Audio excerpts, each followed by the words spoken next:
Peach here, going to bring you highlights from the Turn of Death 175 at 349 in Canada. World Tour 28 continues up north as Siva Gunner starts on the pole, and the 7 will be the first driver to challenge the Turn of Death. It's the infamous corner in the street portion of the course that has leaders spin out almost all the time, and Siva Gunner will be the first to challenge it. Here they come, the Turn of Death. Will the 7 make it out? Here we go, Turn of Death, here we go, and oh man, 7 didn't even stand a chance. Got taken out by the Turn of Death, and the 7's race is done already on the very first lap. So, what a tough break. On the restart, Philip Goldberg took the lead, but let's see how he will survive the Turn of Death. Here we go, round 2 in the Turn of Death, and he makes it through perfectly. Able to go through the turn perfect. Jared Lewis going to be running second now, and he got through the Turn of Death perfect, unscathed, but Kelly Crosby did not. She gets turned by David Johansson, and they both spin out. And here's another look of the wreck from Johansson's perspective. He took out the 48, and he spun on the Turn of Death as well. And those were the 2 victims on that Turn of Death. But now Angel Navarro leads. They had pit stops in the middle of the race, so the field shuffles up, and now the 16 able to get through the Turn of Death. Well, a little too high, but he's able to stay alive and able to stay on track. And the 16 still running. But unfortunately, DJ Curtis wasn't so lucky. He gets hit by the Turn of Death, and he spins out. And Navarro's going to go again as the leader for the second time. He went through barely the first time. We'll see if he gets through the second time here in the Turn of Death. Is he going to do it again? He's not going to do it again. He spins. He crashes. Navarro spins. The second time was not the charm for the 16. And the Turn of Death struck back on that 16 machine, taking out him from contention for the win.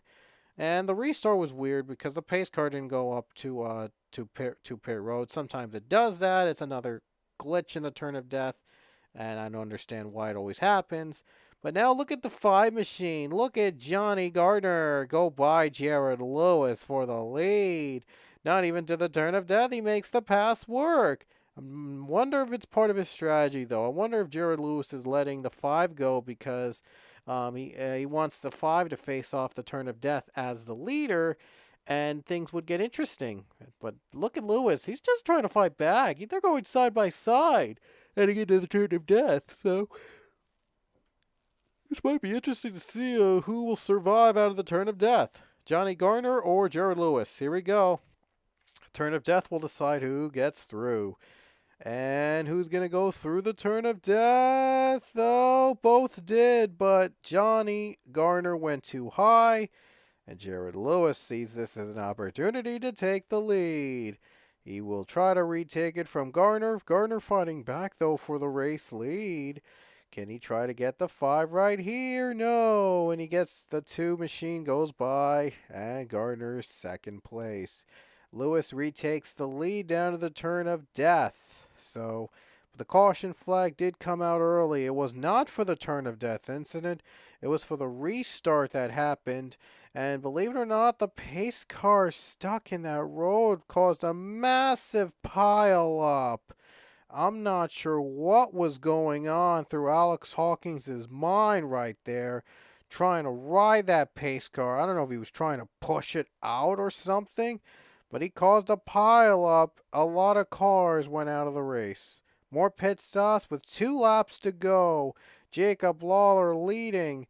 Can he survive the Turn of Death? More pit stops shuffle the field. He makes it through. He gets through the Turn of Death. A little too high, but he does. But he's out of gas. He's going to have to pit. He will pit. What a surprise. Lawler's pitting. And that's going to give the lead over to Logan Dryling. Kelly Crosby's out of gas. Going very slow onto the track, not even going to make it through pit road. And Logan Dryland takes the lead. DJ Curtis is a lapped car, and Dryland gets by the lap traffic on the final lap. White flag, the caution comes, and the race is over just like that. How quick was that? It just out of nowhere. And Logan Dryland will finally collect his first career Pokemon NASCAR Cup Series win here at 349. And BK Racing continues its dominating um week here in World Tour 28. Their fourth win of the season. The fourth, no, I should say fifth win of the season. As Ethan James has won 3 times, Walker once, and now Logan Dryland's a winner. What an impressive season for BK Racing. All three of their cars have at least one win now this season. Phenomenal race here at 349 as well.